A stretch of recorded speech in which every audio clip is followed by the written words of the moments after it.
കാര്യം എന്ന് വെച്ചാൽ നമ്മുടെ മലയാളിയായിട്ടുള്ള ഒരു വ്യക്തി എന്നുള്ള ഒരു ഐഡന്റിറ്റി എവിടെ പോയാലും ഉണ്ടാവും അല്ലെ. അമ്മ ഇപ്പൊ ന്യൂഡൽഹി പോയാലും ശരി, US പോയാലും ശരി, എവിടെ പോയാലും പുറത്തൊക്കെ പോകുമ്പോ പിള്ളേര് പറയും അമ്മ ചുരിദാറിട്, എനിക്കത് തുണി കൊടുക്കാത്തതിന് തുല്യമാണ് ആ ഡ്രസ്സ് ഉപയോഗിക്കുക. അതെ, ഞാൻ ശ്രദ്ധിച്ചത് അതുകൊണ്ടാണ്. ഈ താറൊക്കെ ഓടിക്കുമ്പോ അമ്മ ഇതേ ഡ്രസ്സിൽ തന്നെയാണ് മിക്കവാറും അമ്മ ഓടിക്കാറ്. അപ്പോൾ ഞാൻ ആലോചിക്കുക, അതൊരു ഭയങ്കര കൗതുകമാണ് നമുക്ക് കാണുമ്പോൾ. ചിലപ്പോൾ അതല്ല എങ്കിൽ ചിലപ്പോൾ നമുക്ക് നമ്മുടെ ഒരാളാണെന്ന് ചിലപ്പോൾ തോന്നില്ല, ഒരു മലയാളിയാണെന്ന് ചിലപ്പോൾ തോന്നില്ല. ഇത് കറക്റ്റ് നമുക്കറിയാം നമ്മുടെ മലയാളിയാണ് എന്നുള്ളത്. അപ്പൊ ആ ഒരു ഐഡന്റിറ്റിയും കൂടെയാണ് അമ്മയുടെ ഈ ഒരു പ്രശസ്തിയിലൂടെ വളരുന്നത്. എന്റെ മനസ്സ് വേറെ എന്ത് ഡ്രസ്സ് ഇട്ടാലും എനിക്ക് ഒരു കംഫർട്ട് തോന്നില്ല.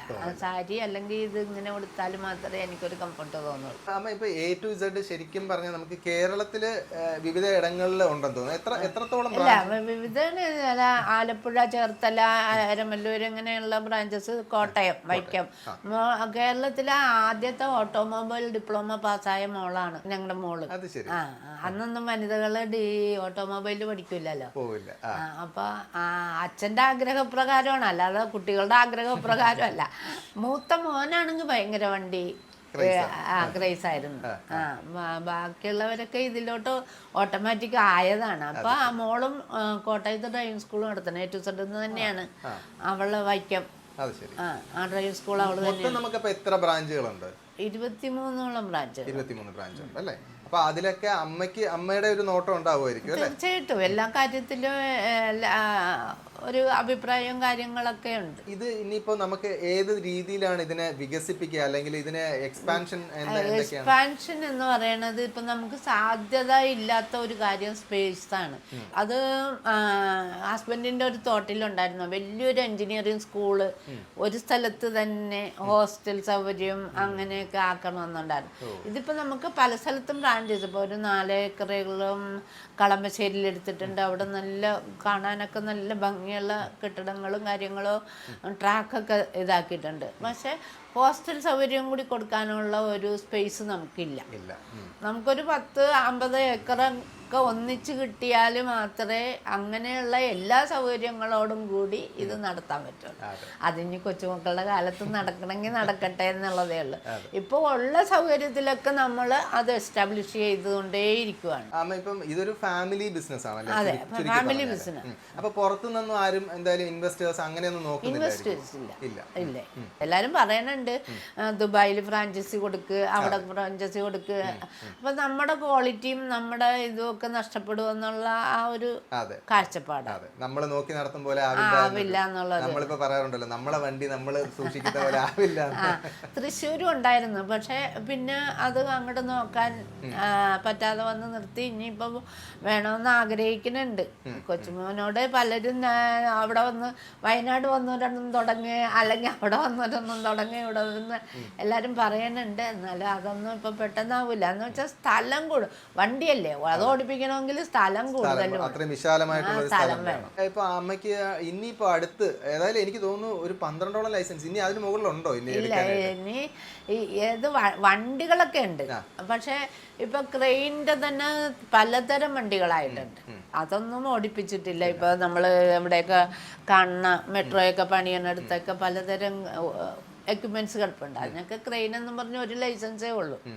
അപ്പൊ ഇനി ലൈസൻസിന്റെ വെറൈറ്റി വരാൻ ഇല്ല എന്ന് തന്നെ തോന്നുന്നു. ഇനിയിപ്പോ ട്രെയിനും പ്ലെയിനും ഒക്കെ മാത്രം കപ്പല് അതൊക്കെ ഉള്ളൂ ബാക്കി. ബോട്ട് ഓടിക്കണമെന്ന് ആഗ്രഹം ഉണ്ടായി, അത് ബോട്ട് ഓടിച്ചു വരും.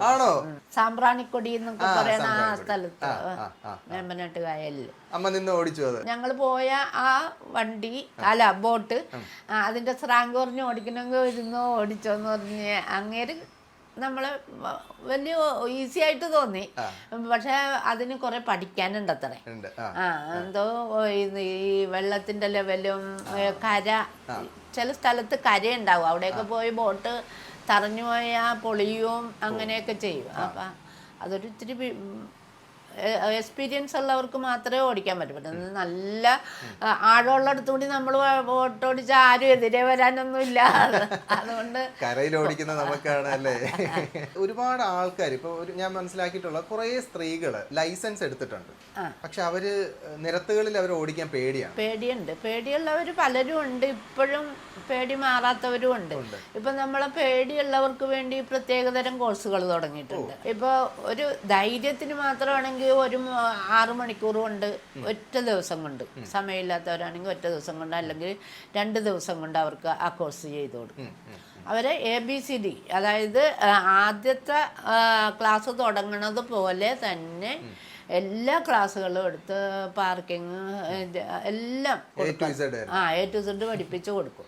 അങ്ങനത്തെ ഒരു കോഴ്സ് ഉണ്ട്. പിന്നെ കുറച്ചും കൂടി ഒരു ദിവസം കൊണ്ടൊന്നും ആവില്ലെന്ന് തോന്നണവർക്ക് 1 വീക്ക് ഒരു ക്ലാസ് കൊടുക്കും. ഇവർക്ക് ഇപ്പം മാനസികമായിട്ടുള്ളൊരു ഇതുണ്ടാവും അതിന് അവരെ അത് കൗൺസിലിംഗ് പോലെ ചെയ്യണില്ലെങ്കിൽ ക്ലാസ് എടുക്കണവർ തന്നെ ഒരു മോട്ടിവേഷൻ കൊടുക്കും. അമ്മ ഈ കോഴ്സ് ഒക്കെ പഠിപ്പിക്കാൻ വരുന്ന ഫാക്കൽറ്റീസ് ഇല്ലേ, പഠിപ്പിക്കാൻ വരുന്ന ആളുകള് അവര് ശരിക്കും ഏത് തരത്തിലുള്ള എക്യുപ്ഡ് ആയിട്ടുള്ള ആളുകളാണ്? ഇപ്പൊ ബിടെക് അങ്ങനെ ഓട്ടോമൊബൈൽ അങ്ങനെയൊക്കെ പഠിച്ചിട്ടുള്ള എഞ്ചിനീയേഴ്സ് പിള്ളേരാണ് നമ്മളുടെ കൂടുതലും സ്റ്റാഫായിട്ടുള്ളത്. ഡിപ്ലോമയൊക്കെ പഠിച്ചവരെയാണ് നമ്മൾ പഠിപ്പിക്കാനൊക്കെ എടുക്കുന്നത്. പിന്നെ അവർക്ക് നമ്മളുടേതായ ഇപ്പൊ എൻ്റെ മൂത്ത മോനെന്ന് പറഞ്ഞാൽ ഒരു ഡ്രൈവിങ്ങിന്റെ ഒരു ഒരു ബുക്കാണ്. അപ്പൊ അയാള് ചില ക്ലാസ്സുകൾ കൊടുക്കും. അപ്പൊ അങ്ങനെ അവരെ ആ തരത്തിൽ നമ്മുടെ തരത്തിലോട്ടാക്കിയെടുക്കും. ഇപ്പൊ പല സ്ഥലത്തും പഠിച്ചതും ഒക്കെ വേറെ തരത്തിലായിരിക്കുമല്ലോ. നമുക്ക് നമ്മുടേതായ ഒരു സ്റ്റൈലുണ്ട്. അപ്പൊ ആ സ്റ്റൈലിലോട്ട് അവരെ ആക്കും. ഇപ്പൊ അമ്മയ്ക്കിപ്പോ നമ്മുടെ MVD ഒക്കെ ഒരുപാട് അവാർഡ്സ് ഒക്കെ തന്നിട്ടുണ്ടെന്ന് തോന്നുന്നു അല്ലേ? അതെങ്ങനെയാ അവരുമായിട്ടൊക്കെ ഉള്ള? അല്ല, അവർക്കും അറിയാലോ.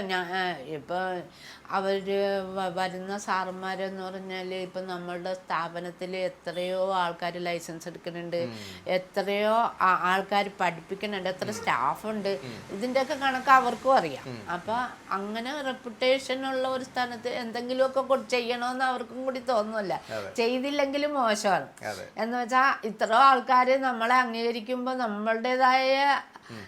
നമ്മളുടെയും കാശ് കൊണ്ടാണ് അവരും ജയിക്കുന്നത്. അപ്പൊ അവര് അതിനോട്ട് ആ സന്തോഷം. ഏത് കാലഘട്ടത്തിലായിരുന്നു അമ്മയ്ക്ക് ആ ഒരു അവാർഡ് കിട്ടിയത്? ഇപ്പൊ ഒരു അധികം ആയിട്ടില്ല, 2021 അങ്ങനെയൊക്കെ ഉള്ള സമയത്താണ്. പിന്നെ ഈ വനിതാ അവാർഡ്സ് ഇപ്പൊ എല്ലാ കൊല്ലവും കിട്ടുന്നുണ്ട്. കാശൊക്കെ കിട്ടാറുണ്ട്. അല്ല, അതൊരു നല്ലൊരു അംഗീകാരമല്ലേ, നമ്മൾ എടുത്തൊരു എഫേർട്ടിന് കിട്ടുന്ന ഒരു അംഗീകാരമല്ലേ? കാര്യം ഒരുപാട് സ്ത്രീകൾ ഇപ്പൊ അമ്മയെ കണ്ടിട്ട് ഭയങ്കരമായിട്ട് തീർച്ചയായിട്ടും എല്ലാവരും അതാണ് പറയണത്. എന്നെ കാണുമ്പോ അമ്മക്ക് പിന്നെ ഓടിക്കാൻ ഗൾഫിൽ നിന്നൊക്കെ വന്ന ലേഡീസ് ഉണ്ട്, ഒരു ലീവിന് വരുമ്പോ ഒരു ദിവസം ക്ലാസ് ഒക്കെ എടുത്തിട്ട് പോകാന്നും പറഞ്ഞു തന്നെ. അമ്മയുടെ ഇത് കാണുമ്പോ ഞങ്ങൾക്ക് ഇവിടെ ഒന്ന് പഠിക്കണമെന്ന് ആഗ്രഹമാണ്. പഠിച്ചിട്ടുണ്ടാവും, ലൈസൻസും എടുത്തിട്ടുണ്ടാവും, പക്ഷെ വണ്ടി ഓടിക്കാനുള്ള ധൈര്യം ഉണ്ടായിട്ടുണ്ടായില്ല. നമുക്ക് കൂടുതലും വരുന്ന സ്ത്രീകളാണോ? അതെ, അല്ലല്ല, ഈ ജോലി സാധ്യത ഇപ്പൊ എക്യുപ്മെന്റ്സ് ഇല്ലേ, എക്യുപ്മെന്റ്സിന് ഇപ്പൊ ഫോർക്ക് ലിഫ്റ്റ്, JCB എന്ന് പറഞ്ഞാൽ JCBയുടെ അംഗീകാരമുള്ള ഏക ഡ്രൈവിംഗ് സ്കൂളാണിത്. കമ്പനിയുടെ JCB എന്ന് പറയുന്നത് എക്സ്കവേറ്റർ എന്ന് പറയുന്ന വാഹനമാണ്. പക്ഷെ അത് JCB എന്ന് പറയുന്നത് ഒരു കമ്പനിയുടെ പേര്. അവര് നമുക്ക് ഒരു അംഗീകൃത സർട്ടിഫിക്കറ്റ് തന്നിട്ടുണ്ട്. അപ്പൊ അവരുടെ ഒരു കാർഡ് കൊടുക്കുക, അതിന്റെ കോഴ്സ് ചെയ്യണം. അത് അവർക്ക് 150-ൽ പരം കൺട്രീസിൽ ഇതിന്റെ ഏജൻസി ഉണ്ട്. ആ ഏത് സ്ഥലത്ത് പോയാലും ആ കാർഡ് വിലപ്പെട്ടതാണ്. അപ്പൊ ഇങ്ങനെ ഒരുപാട് അംഗീകാരങ്ങൾ തേടി വരുന്നുണ്ടല്ലേ? ഇപ്പോഴാണെങ്കിലും നമുക്കിപ്പോ ഒരുപാട് ഞാൻ മനസ്സിലാക്കുന്ന ഒരുപാട് പത്രമാധ്യമങ്ങൾ അല്ലെങ്കിൽ നമ്മുടെ ദേശീയ തലത്തിലുള്ള മാധ്യമങ്ങൾ അമ്മയെ ഇന്റർവ്യൂ ചെയ്തിട്ടുണ്ട്. അപ്പൊ അമ്മയ്ക്ക് എന്താ ആ സമയത്തൊക്കെ തോന്നിയിരുന്നത്? അയ്യോ, ഞാൻ ഇങ്ങനെ ഒരു വലിയൊരു സംഭവമായി, രാജ്യം മുഴുവൻ അറിയുന്ന ഒരാളായി എന്നൊക്കെ? ഇതിപ്പോ ആൾക്കാർ പറയുമ്പോ മാത്രമേ ഞാൻ അറിയണുള്ളൂ. എന്ന് വെച്ചാൽ പുറത്തുള്ള പഠിക്കാൻ പോയിട്ടുള്ള ഇപ്പൊ കാനഡ, ഓസ്ട്രേലിയ, സ്വീഡൻ എല്ലായിടത്തും പഠിക്കാൻ പോയിട്ടുള്ള കുട്ടികൾ ഓരോരുത്തരും ഷോട്ടൊക്കെ അയച്ചു കൊടുക്കുമ്പോൾ ഇത് എൻ്റെ മണിയമ്മയുടെ